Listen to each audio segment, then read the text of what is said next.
Hello students, आपका स्वागत है हमारे YouTube channel modern tuition centre में। हम लोग पिछले वीडियोस में पढ़ चुके हैं सीटेट के बारे में। हमने क्या क्या पढ़ा है? हमने पढ़ा है कि स्थानीय मान और जातीय मान के बारे में, यानी प्लेस वैल्यू और फेस वैल्यू के बारे में। उसके बाद हमने पढ़ा था नंबर्स यानी संख्याएं, और संख्याओं के बारे में हमने पढ़ा था कि हमारी संख्याएं दो प्रकार की होती हैं, वास्तविक संख्याएं और काल्पनिक संख्याएं। वास्तविक संख्याओं में हमने पढ़ा कि हमारी प्रमेय और अपरिमेय संख्याएं वास्तविक संख्याएं हैं, पूर्णांक संख्याएं हैं और पूर्ण संख्याएं हैं और प्राकृतिक संख्याएं। इन सभी चीजों के बारे में हम पढ़ चुके हैं।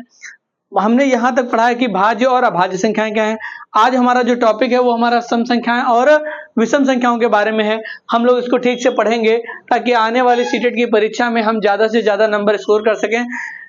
हम लोग देखेंगे इसके बाद सम संख्याएं। पहला हमारा जो टॉपिक है वो क्या है? हमारा सम संख्याएं। सम संख्याएं क्या होती हैं? अगर हम इसकी परिभाषा के रूप में देखें तो हमको पता है कि वे संख्याएं जो दो के पहाड़े में आती हैं, या ये कह लो वे संख्याएं जो दो से विभाजित होती हैं, सम संख्याएं कहलाती हैं। हम देखेंगे वे संख्याएं जो दो से भाग देने पर उनमें कोई शेषफल ना बचे। ऐसी संख्याएं जिनको भाग देने पर कोई शेषफल ना बचे हमारी सम संख्याएं कहलाती हैं। हमारी क्या कहलाती हैं? सम संख्याएं।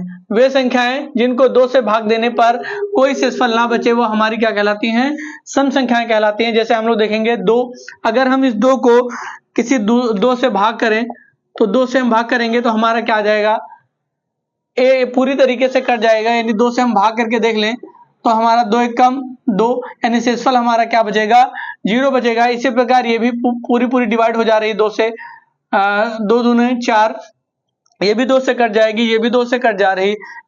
अगर कोई संख्याएं बड़ी आ रही या जिसमें दो से ज्यादा टर्म आ रहे हैं, ये समझ लो वे संख्याएं जिनको हम डायरेक्टली डिवाइड नहीं कर सकते, तो उसकी एक सबसे बेहतर तरीका ये है कि हम उसके अंतिम अंक को जो लास्ट वाला अंक है उसको हम देखेंगे, यानी इकाई वाला अंक, इकाई को दो से भाग करेंगे। यदि इकाई दो से पूरा कट जाए, यानी दो दूनी 4, जब इकाई पूरा दो से पूरा कट जाए तब हम समझ जाएंगे यह भी क्या है? संख्या सम संख्या, यानी दो से विभाजित होने वाली है। इसी तरह हम इसको करेंगे तो इसमें 8 है, 8 भी दो से कट जाता है। इसमें 2 है, 2 भी दो से कट जाता है। और ये इतनी बड़ी संख्या लिखी, इसमें क्या है? 8 है, 2 से वो भी कट जाता है। इसलिए हम लोग देखेंगे कि वे संख्याएं जो दो से विभाजित होने पर उनमें कोई शेषफल ना बचे वह संख्याएं क्या कहलाती हैं? सम संख्याएं कहलाती हैं। और इसके बाद हम लोग देखेंगे एक जो हमारा नोट करके पॉइंट हमने लिखाया है कि 0 एक सम संख्या है। अब हम 0 की बात करें तो 0 को जब हम 2 से भाग करेंगे तो हमारा 2 0 0, यानी हमारा कोई शेषफल नहीं बचेगा, यानी शेषफल हमारा 0 ही आ जाता है। यानी यह 2 से विभाजित होने वाली संख्या है, यानी 0 भी क्या है? 2 से विभाजित होने वाली संख्या है। इसलिए हम कहेंगे कि जो 0 है वो हमारा एक सम संख्या है। 0 हमारा क्या है? एक सम संख्या है।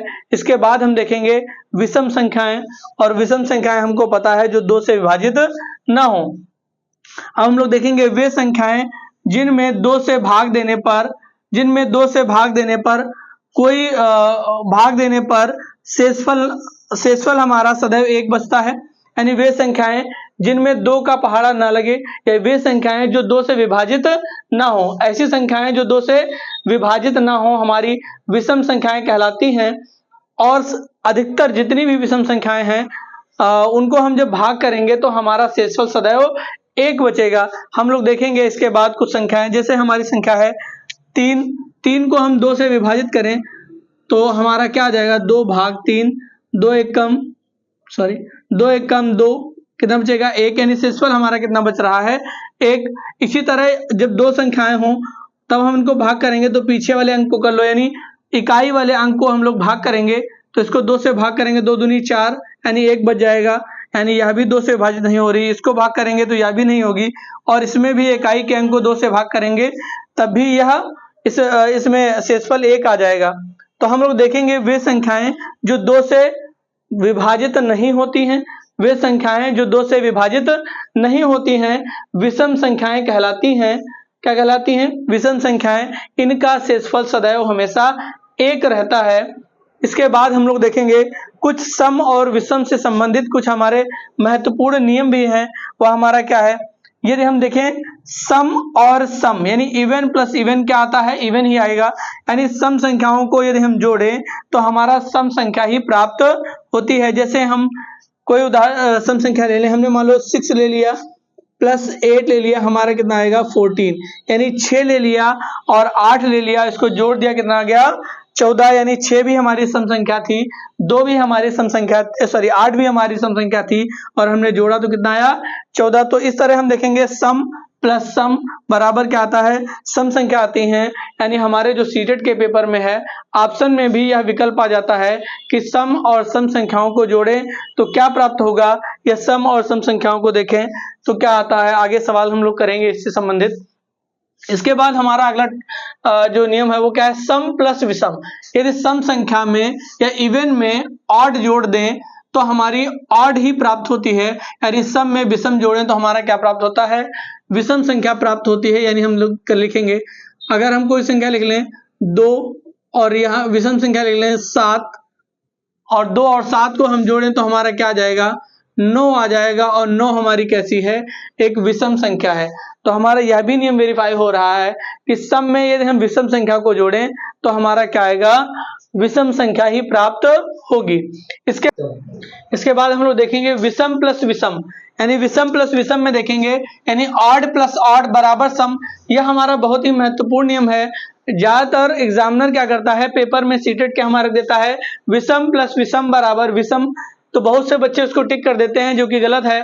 हम लोग करेंगे विषम यानी ऑड प्लस ऑड बराबर इवन आता है। जैसे हम कोई नंबर ले लें, हमने ले लिया 7 प्लस 9, 7 प्लस 9, तो 7 प्लस 9 को ऐड करेंगे तो हमारा 16 आएगा, और 16 कैसा नंबर है, 2 से डिवाइड होने वाला है, और जब 2 से डिवाइड होने वाला नंबर है तो यह कैसा है, सम है। तो हम लोग देखेंगे यानी विषम एक 7 ले लिया, दूसरी विषम संख्या हमने 9 ले ली, दोनों को जोड़ दिया तो हमारा 16 हो गया, और 16 कैसी संख्या है, एक सम संख्या है, तो हमारा सम प्राप्त हो रहा है। इसके बाद कुछ हैं हमारे मल्टीपल में नियम, जो कि हम गुणा में देखेंगे। गुणा में क्या क्या नियम है वो हम लोग देख लेंगे। हमारा लिखा है सम यानी इवन इनटू यानी multiply even is equal to even, यानी विषम विषम का गुणा क्या आता है, हमेशा विषम आता है। इस बात को हम लोग देखेंगे। यानी जैसे कोई हमने सम और सम का गुणा क्या आता है, हमारा सम आता है। इस बात को हम करेंगे। कोई नंबर ले लें, हमने 8 ले लिया, और दूसरा कोई नंबर हमने ले लिया 10, 10 भी एक क्या है, सम संख्या है। 8 और 10 का हम गुणा करेंगे तो हमारा क्या प्राप्त होगा, 8 दाम 80, जो कि क्या है, एक सम संख्या है। सम के रूप में हम इसको प्राप्त करेंगे। यानी हमारा सम गुणे सम बराबर सम आता है, यानी even into even is equal to even आता है। इसके बाद हम लोग देखेंगे विषम, यानी विषम विषम का गुणा क्या आता है, विषम यानी कोई दो संख्याएं हैं, ऑड नंबर्स हैं, तो odd into odd equal to क्या आता है, हमारा ऑड आता है। तो हम लोग करेंगे 7 इंटू, हमने कोई नंबर ले लिया 7 ले लिया, या हम 17 ले लेते हैं। हमने कोई नंबर 17 ले लिया और दूसरा नंबर हम लोग 3 ले लेते हैं, तो हम इसका गुणा करेंगे। यानी एक विषम संख्या हमने 17 ले ली, दूसरी विषम संख्या हमने 3 ले ली, और 17 और 3 का गुणा करेंगे तो हमारा 51 यानी 51 आता है। और 51 हमारा कैसा है, ऑड नंबर है। यानी हम लोग देखेंगे यानी विषम गुणे विषम बराबर क्या आता है, विषम संख्या ही आती है। विषम और विषम का गुणा हमेशा क्या प्राप्त होता है, विषम संख्या ही प्राप्त होती है।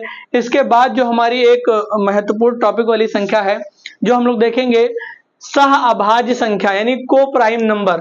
को प्राइम नंबर एक ऐसी संख्या है जिसका केवल गुणनखंड एक हो, एक ऐसी संख्या जिसका केवल गुणनखंड यानी कॉमन गुणनखंड क्या हो, एक हो, हमारी क्या कहलाती है, सह अभाज्य संख्या कहलाती है। हम लोग देखेंगे संख्याओं के वे सभी जोड़े जिनमें एक के अलावा कुछ भी कॉमन ना हो, वही बात आ गई। ऐसा जोड़ा हमको बनाना है जिनमें दोनों संख्याओं में केवल एक कॉमन हो। जैसे हम लोग कर सकते हैं 2 और 3, 2 और 3 में अगर हम 2 और 3 में देखें तो हमारा एक कॉमन, 1 से 2 भी कट जाएगा और 3 भी कट जाएगा। इसी तरह 3 और 4 में 3 1 से कटेगा, 4 भी 1 से कटेगा, यानी दोनों में 1 से कट रहा है, यानी एक इनका क्या है, उभयनिष्ठ गुणनखंड है। 9 भी 1 से कटेगा, 9 के पहाड़े में 25 नहीं आता तो यह भी उभयनिष्ठ गुणनखंड 1 है। 8 के पहाड़े में 15 नहीं आता, यानी 8 का गुणनखंड 1 है और 15 का गुणनखंड 1 है, तो यहाँ भी 1 आ जाएगा। हम लोग देखेंगे इसमें कि हमारा 8 और 15 में देखेंगे तो हमारा 8 और 15 में जो कॉमन गुणनखंड है वो हमारा 1 है। इसी प्रकार हम लोग देखेंगे 15 और 24 में, तो 15 के गुणनखंड हमारे क्या प्राप्त हो जाएंगे, 15 का हमारा 1, 3, 5 और 15 आएगा। और 24 का देखेंगे हम लोग तो 24 का क्या आ जाएगा, 1 आ जाएगा, 2 आ जाएगा, 3 आ जाएगा, 4 आ जाएगा, 6 आ जाएगा, 8 आ जाएगा, 12 आ जाएगा और 24 आ जाएगा। तो हम लोग इसमें देखेंगे इन दोनों में कितने गुणनखंड कॉमन है, तो हमारा 1 हो गया, 1 के अलावा एक गुणनखंड और कॉमन मिल रहा है 3, 1 मिल रहा है और 3 मिल रहा है, इसलिए यह हमारा क्या है, सहअभाज्य संख्या नहीं है, इसलिए यह हमारी सहअभाज्य संख्या नहीं है। हम लोग जैसे ही पेपर में आएगा एक से अधिक गुणनखंड जैसे ही प्राप्त होंगे तो उस ऑप्शन को तुरंत हमको काट देना है, यानी वह हमारा गलत हो जाएगा। एक से ज्यादा अगर कॉमन कुछ भी आ रहा है तो हमारी को प्राइम नंबर नहीं होगी, सहअभाज्य संख्या नहीं होगी। इसके बाद हम अंतिम जो संख्या है वो हम देखेंगे संपूर्ण संख्या। संपूर्ण संख्या क्या है, परफेक्ट नंबर। वे संख्याएं संपूर्ण संख्याएं कहलाती हैं।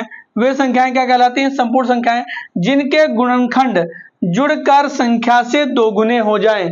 जिनके गुणनखंड यानी हम गुणनखंड निकालेंगे और वो उनको सबको जोड़ेंगे और जोड़कर उनका मान उस संख्या के दोगुने हो जाए। तो हम लोग देखेंगे 28 के गुणनखंड दे रखे हैं, तो 28 के गुणनखंड क्या है, 1 से कट जाएगा, 2 से कट जाएगा, 4 से कट जाएगा, 7 से कट जाएगा, 28, 14 से कट जाएगा और 28 से भी कट जाएगा। इन सभी को जोड़ेंगे तो हम 1 + 2 + 4 + 7 + 14 + 28, तो हम इधर से जोड़ना शुरू करते हैं। 28 14 42, 42 7 49, 49 और 4 53, 53 2 55, 55 1 56, यानी हमारा कितना आ रहा है, 56। हमारी संख्या कितनी थी, 28, हमने हमारा जोड़ कितना आ रहा है, 56, यानी 28 का दोगुना कितना होता है, 56। वही बात बताई गई है कि जो जिनका गुणनखंड जो है जुड़कर संख्या के क्या हो जाए, दोगुने हो जाए, यानी हमारा 28 गुना कितना हो जा रहा है, 56। फिर इसके बाद आता है 15, तो 15 के गुणनखंड क्या है, 1, 3, 5 और 15। तो हम देखेंगे 15 में कितने गुणनखंड हैं, 1, 3, 5 और 15, इनको जोड़ेंगे 1 + 3 + 5 + 15, तो हम जोड़ेंगे 15 5 20 3 23 1 24 ही आएगा, यानी जब 24 आ रहा तो यह हमारा उभयनिष्ठ गुणनखंड नहीं है, या यह संख्या इसके दोगुने नहीं आ रही। 15 के दोगुने अगर आती हमारी 30 तो यह हमारा संपूर्ण संख्या हो जाती, लेकिन नहीं आ रही है तो यह हमारी संपूर्ण संख्या यानी परफेक्ट नंबर नहीं है। आपको यदि यह वीडियो समझ आया है तो लाइक और शेयर कर दें, अपने दोस्तों को भेज दें और हमारे चैनल को सब्सक्राइब कर लें। Thank you.